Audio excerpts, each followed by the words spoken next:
Selanjutnya kami menanyakan kepada setiap fraksi apakah RUU tentang perubahan atas Undang-Undang Nomor 5 Tahun 2014 tentang aparatur sipil negara dapat disetujui untuk disahkan menjadi undang-undang. Selanjutnya kami akan menanyakan sekali lagi kepada seluruh anggota apakah RUU tentang perubahan atas Undang-Undang Nomor 5 Tahun 2014 tentang aparatur sipil negara dapat disetujui menjadi undang-undang. Terima kasih. RUU ASN ini hadir sebagai ikhtiar untuk menjawab tantangan dan ekspektasi publik yang kian besar terhadap kualitas pelayanan publik dengan komponen terpentingnya adalah birokrasi, mengingat birokrasi adalah mesin pembangunan. 7 arah agenda reformasi birokrasi.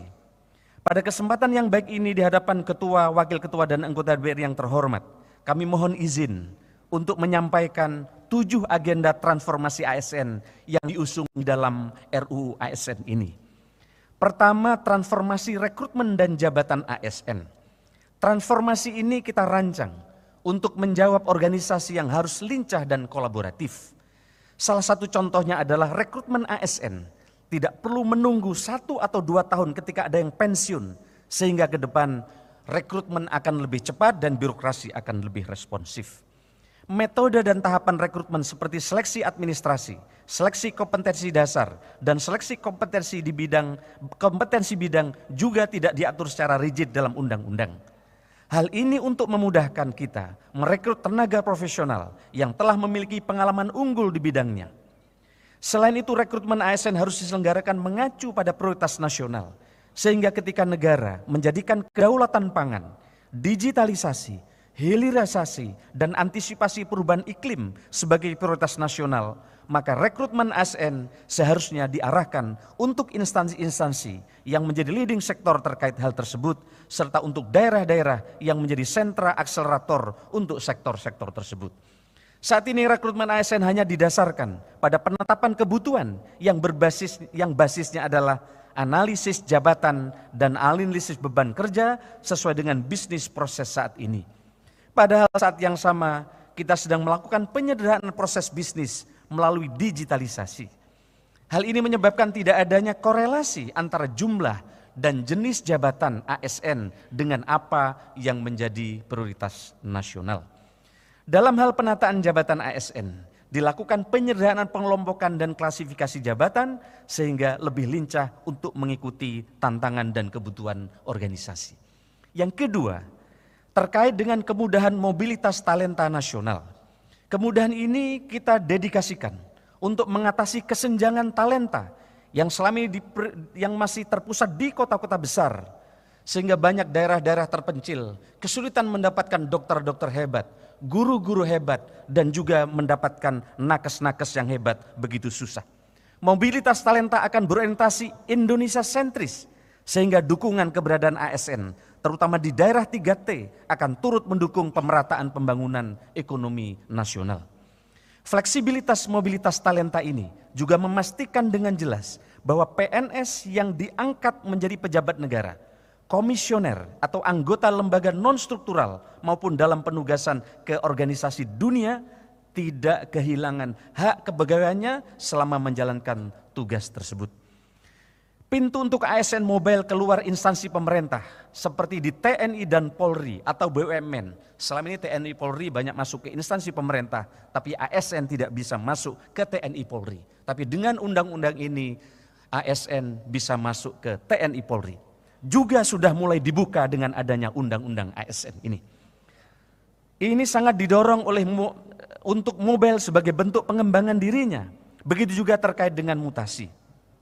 Selama ini para bupati, wali kota, gubernur, dan para menteri mengeluhkan dan selama ini persyaratan untuk melakukan mutasi sangatlah rigid sehingga muncul stigma bahwa sulit untuk memindahkan seorang pegawai ASN.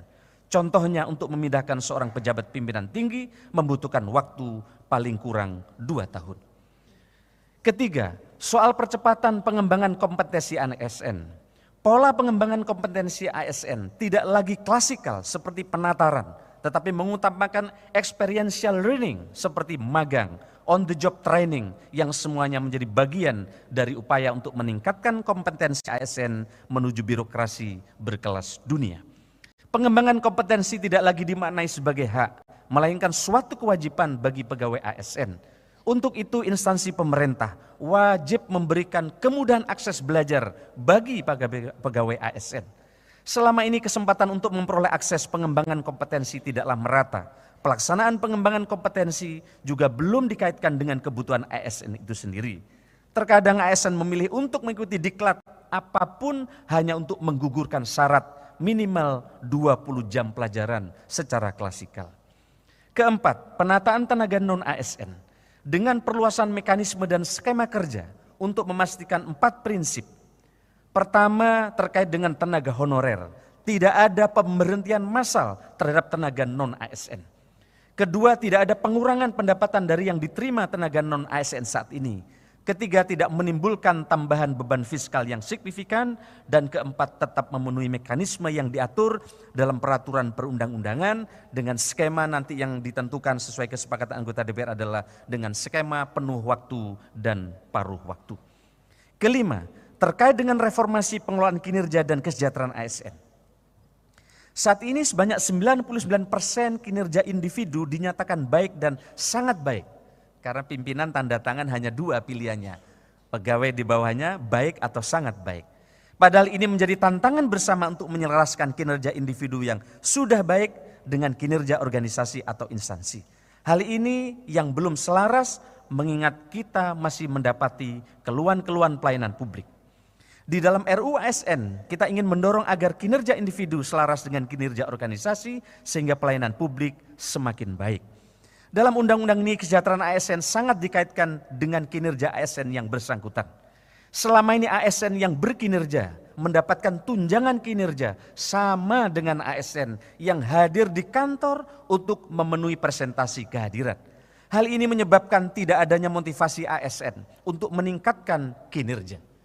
Sebaliknya untuk ASN yang tidak berkinerja, undang-undang ini memberikan penekanan bahwa ASN yang tidak bekerja dapat diberhentikan. Selama ini kita sangat sulit sekali untuk memberhentikan ASN yang sudah secara nyata terbukti tidak berkinerja. Adapun terkait dengan kesejahteraan, manajemen kesejahteraan PNS dan P3K akan digabung. Termasuk P3K mendapatkan hak pensiun dengan skema defined contribution. Selain itu dalam skema penghargaan akan dikaitkan dengan kinerja ASN. Keenam, digitalisasi manajemen ASN akan terus diperkuat dan diintegrasikan untuk memastikan struktur, budaya, dan kompetensi digital para ASN agar senantiasa berkembang secara baik dan optimal. Oleh karena itu, kompetensi digital menjadi salah satu kompetensi wajib dan penting untuk dimiliki seluruh ASN. Selain itu, transformasi digital merupakan salah satu bentuk penguatan pengawasan sistem merit yang menjadi fokus dan perhatian pemerintah. Digitalisasi akan menjadi jawaban terhadap permasalahan pelanggaran sistem merit yang selama ini masih sulit untuk dihindari. Contoh, digitalisasi akan membatasi kesewenang-wenangan pejabat pembina kepegawaian dalam melakukan pengisian jabatan karena sistem tidak akan dapat memproses calon yang tidak sesuai dengan kriteria. Selama ini masing-masing instansi pemerintah membuat sistem informasi sendiri dan tidak terkoneksi secara nasional. Melalui undang-undang ini diharapkan instansi pemerintah tidak perlu melakukan investasi secara masing-masing untuk membangun suatu sistem informasi manajemen ASN. Karena dimandatkan melalui undang-undang untuk diwujudkan platform digital yang terintegrasi. Selain biaya tinggi, pembangunan sistem informasi di masing-masing instansi pemerintah menyebabkan akurasi data menjadi jauh lebih rendah. Ini sejalan dengan upaya pemerintah untuk mengintegrasikan aplikasi pemerintah yang kini dibangun melalui sistem pemerintah berbasis elektronik dan sekarang lebih dari 27 aplikasi yang menyebabkan rakyat susah mengakses pelayanan dengan baik. Ketujuh atau yang terakhir, penguatan budaya kerja dan citra institusi. Pada undang-undang ini, nilai dasar akan disimplifikasi agar mudah dipahami dan berlaku sama di setiap instansi pemerintah. Nilai-nilai dasar tersebut terangkum dalam berakhlak atau berorientasi pelayanan, akuntabel, kompeten, harmonis, loyal, adaptif, dan kolaboratif. Setiap instansi pemerintah memiliki core values yang berbeda-beda dan pejabat pembina kepegawaian bisa menggantinya setiap saat sehingga tidak ada kesatuan nilai dasar ASN selama ini. Padahal sesuai dengan perannya, ASN ini adalah perekat dan pemersatu bangsa. Hal ini membuat budaya organisasi tidak menjadi akar yang kuat dalam jangka panjang dan juga berdampak kepada inefisiensi biaya penyusunan nilai dasar dan biaya sosialisasi. Ketua, wakil ketua dan anggota DPR yang kami hormati. Tetapi tentu saja RUU ASN ini tidak bisa berdiri sendiri. RUU adalah landasan utama dan katalis yang mengakselerasi percepatan transformasi ASN. Dukungan digitalisasi melalui platform digital, penguatan dan pengawasan sistem merit, komitmen serta kerjasama para pemimpin pada seluruh tingkatan di instansi pemerintah, serta pegawai ASN yang memiliki growth mindset adalah potongan puzzle penting yang juga kami siapkan. Semangat RUU ASN mendukung percepatan transformasi ASN menuju birokrasi profesional dan berkelas dunia dengan dilandaskan pada pelaksanaan serta pengawasan sistem merit yang konsisten dan berkelanjutan. Bersama-sama dengan DPR yang terhormat, pemerintah akan memastikan sistem merit berjalan diawasi secara optimal. Fungsi-fungsi pengawasan sistem merit harus tetap dapat berjalan maksimal melalui instrumen yang ada untuk memastikan penataan karir ASN dapat berlangsung profesional, transparan, akuntabel, dan berorientasi kinerja kepada masyarakat. Salah satu caranya adalah dengan mengoptimalkan fungsi kantor regional, lembaga pelaksana kebijakan manajemen ASN, sehingga kontrol pelaksanaan sistem merit di seluruh daerah di tanah air dapat berjalan optimal.